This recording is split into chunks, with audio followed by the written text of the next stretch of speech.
কিরে, কেমন আছিস? হ্যাঁ, এই তো আলহামদুলিল্লাহ ভালো আছি। তুই কেমন আছিস? আলহামদুলিল্লাহ ভালো আছি। আমি তোর খালাতো ভাই। আসলাম তোদের বাসায়, আমাকে সময়ই দিচ্ছিস না। তোকে কি সময় দেবো? তুই তো জানিস এখন আমার বিয়ে হয়ে গেছে। এখন আর আমার পক্ষে সম্ভব না তোর সাথে অতটা রিলেশনে কথা বলা বা অতটা রিলেশনে থাকা আমার পক্ষে সম্ভব না। আমি তো আর নতুন কেউ না, আমি তোর তো পুরাতন খালাতো ভাই। তুই তো জানিসই তোর সাথে আমার কেমন সম্পর্ক ছিল। ছিল, এখন তার নেই, তাই না? এখন তো আমি অন্যজনের বউ, সেটাও তো তোর বুঝতে হবে। তুই যদি বুঝেও যদি সবকিছু যদি না বোঝার মতো করস তাহলে তো ব্যাপারটা কেমন দেখা যায় না? তোর তো চিন্তা করতে হবে যে আমি এখন অন্যজনের বউ। যখন কারো বউ ছিলাম না তখন তোর গার্লফ্রেন্ড ছিলাম, কিন্তু এখন তো আমি অন্যজনের বউ, এখন তার আমি তোর সাথে ওই হিসাব করে থাকতে পারবো না, তাই না? এটাই। কিন্তু তোর স্মৃতিগুলো আমার মনের মধ্যে এখনো ভাসে, বুঝলি? কত তোকে নিয়ে বেড়াইতে গেছি, তোকে নিয়ে কোথায় কোথায় গেছি, পালার ওই জায়গায়। আসলে ওগুলো সব পুরোনো স্মৃতি। ওগুলো একটা পুরোনো অ্যাক্সিডেন্ট ভেবে ভুলে যা। আসস বেশ ভালো কথা থাক, ঘুর ফির বেড়া, খাওয়া দাওয়া কর, গল্প গুজব কর।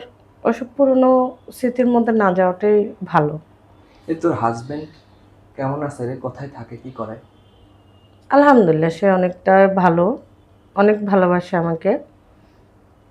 সে একটা ব্যবসা করে, সময় দেয় আমাকে, প্রচুর সময় দেয়।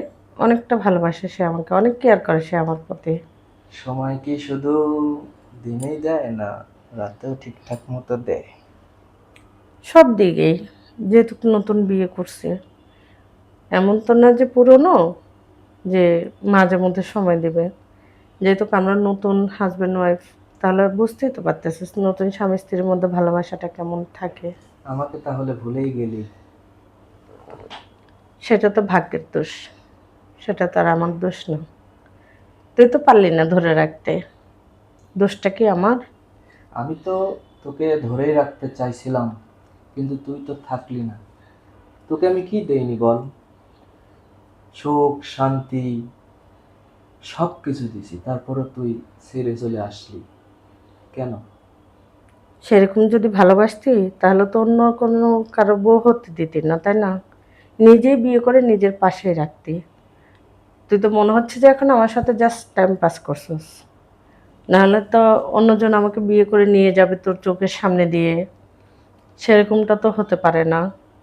তুই যদি আমাকে যদি মন থেকেই যদি ভালোবাসতি, তাহলে তুই অবশ্যই আমার বাসায় আমার আব্বু আম্মুকে বিয়ের প্রস্তাবটা দিতি। তুই তো সেটাও করতে পারলি না, তাহলে তো আমার কিছু করার নাই।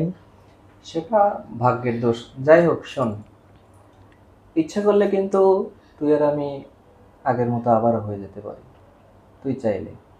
দেখ, আমি এখন অন্যজনের বউ। এখন আমি আর ইচ্ছা থাকলেও উপায় নেই। আমি তোর সাথে এখন ওই রিলেশনশিপে যেতে পারবো না, কারণ আমি এখন অন্যের বউ। আচ্ছা, তোর ওই একদিন বৃষ্টি হয়েছিল, আমাদের বাসায় আইছিলি, বৃষ্টির মধ্যে যাইতে পারিস নাই, সেই রাত, সেই দিন, কি তোর মনে পড়ে না?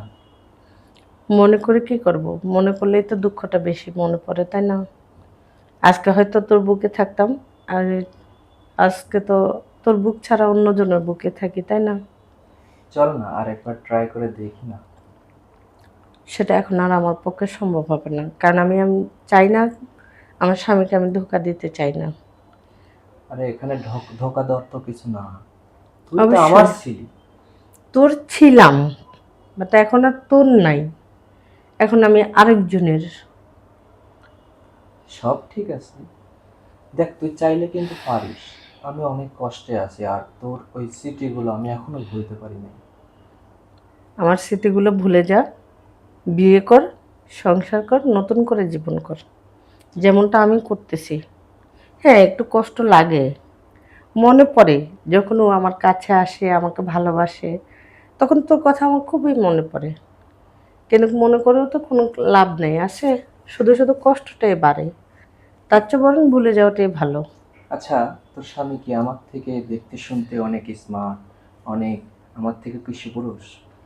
আমার থেকেও কি তোকে শান্তি বেশি দেয়? হ্যাঁ, যেহেতু এখন নতুন, অবশ্যই। সেটা তো অস্বীকার করব না। সে তোর চেয়েও অনেক অনেক ভালোবাসে আমাকে, আমাকে অনেক কেয়ার করে সে। এই জন্যই তো তুই আমাকে ভুলে যাচ্ছিস। আচ্ছা শোন, তোর কিছু ছবি আমার কাছে ছিল, যেটা তোকে আমি বলি নাই। ওই যে এনামুলকে বাসায় যে একদিন এক রাত থাকলাম তোকে নিয়ে, কত স্মৃতি। ওই স্মৃতিগুলো আমার মোবাইলে কিন্তু এখনো রেখে দিস, বুঝলি? তো তুই আমার খালাতো বোন, আমি চাচ্ছি না তোকে ব্ল্যাকমেল করতে। আমি চাই যে তোর সাথে আমার একটা ভালো সম্পর্ক ছিল, থাক। আর আরেকটা কথা, তোকে আমি আসলে অনেক ভালোবাসি, তুই আমার ভালোবাসার মূল্যায়নটা দে। সমস্যা কি? এদিকে তোর হাজবেন্ডটাকেও চালাইলি, আমাকেও চালাইলি, সেটা তোর জন্য বেটার হবে। আমি যদি আমার ছবি প্রকাশ করে দিই, তাহলে কিন্তু আবার বুঝতেই তো পারতেছিস। দেখ ভাই, আমি তোকে বলি, তুই আমার ছবিগুলো সব ডিলিট কর। শুধু শুধু আমার শুকর ঘরে আগুন লাগাইস না, ঠিক আছে? তাতে কিন্তু তোরও ভালো হবে না, আমারও ভালো হবে না, দুজনেরই খারাপ হবে। কেননা তুই আমার খালাতো ভাই। সে আমাকে বলবে যে তোমার খালাতো ভাই তোমাকে এরকমটা করছে, তাহলে কি তোর কাছে কি এটা ভালো লাগবে? হয়তো ভালো লাগবে না, বাট আমারটা তো আমি পাচ্ছি না, তুই আমাকে দিচ্ছিস না, তাহলে আমি কি করব? দেখ ভাই, আমি তোর কাছে হাত জোর করে বলছি, তুই ছবিগুলো ডিলিট করে দে। শুধু শুধু তুই আমার সংসারে আগুনটা লাগাইস না। কি লাভ হবে তোর? আমার সংসারে আগুন দিয়ে কোনো লাভ হবে? কলঙ্ক তো শুধু একা আমার হবে না, তোরও হবে। তো তুই কি চাস বাকি জীবন আমি কলঙ্ক নিয়ে থাকি? আমাকে যেহেতু সুখ দিতে পারবি না, তাহলে আমার এটা ছাড়া তো আর কোনো উপায় নাই। ভাই, আমি তোকে বারবার বলতেছি তুই ছবিগুলো ডিলিট কর, প্লিজ। আমি তোর কাছে হাত জোর করে বলতেছি, তুই ছবিগুলো শোন, ডিলিট কর। এতক্ষণ ভালোভাবে আমি বলছি, তুই রাজি হবি কিনা বল। আমি এত কিছু বুঝি না, আমার শুধু তোকে চাই। তুই যেহেতু আমাকে চাস, আমাকে এত ভালোবাসোস, তা তুই তখন বাধা দিলি না কেন? এখন কেন আমি অন্যজনের বউ হওয়ার পর তুই আমাকে বলতেছস? এখন কি আমার পক্ষে এটা সম্ভব? তুই নিজেই বল। সম্ভব কি সম্ভব না, এটা আমার দেখার বিষয় না। আমার যেটা দরকার, আমি যে জন্য তোর বাসায় আইছি, এই সময় তোর স্বামী নাই, বাসায় কেউ নাই, একান্তভাবে আমি আর তুই আসি। তুই আমাকে সময় দে, তাতে তোর ভালো, আমার ভালো। এখন তুই আমাকে এক কথা বল, দ্বিতীয় কোনো কথা আমি শুনতে চাই না।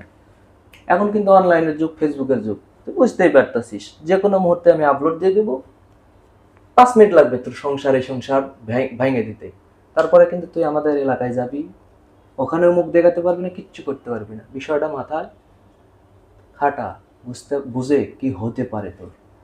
আর আমি যেটা করতে চাচ্ছি, এটা হয়তোবা এখন তোর মনের থেকে না হলেও, তারপরেও কিন্তু তোর অনেক ভালো হবে। এটা আমি তো টিপস দিলাম, তুই বুঝে নে কি হবে। ঠিক আছে, তুই যেহেতু বলতেছস, আমি তোর কথায় রাজি। তবে আমার একটা শর্ত আছে। বল। তুই আগে আমার ছবিগুলো সব ডিলিট করবি তোর ফোন থেকে। আরে তুই রাজি থাকলে তুই যা বলবি আমি তাই করবো। বেশ, তুই আমার সব কিছু ডিলিট কর তোর ফোন থেকে, আমি তোর কথা মানবো। আমি সব কিছু ডিলিট করে দিব, আগে আমার তুই মাথাটা ঠান্ডা করে দে। আয়, আয়।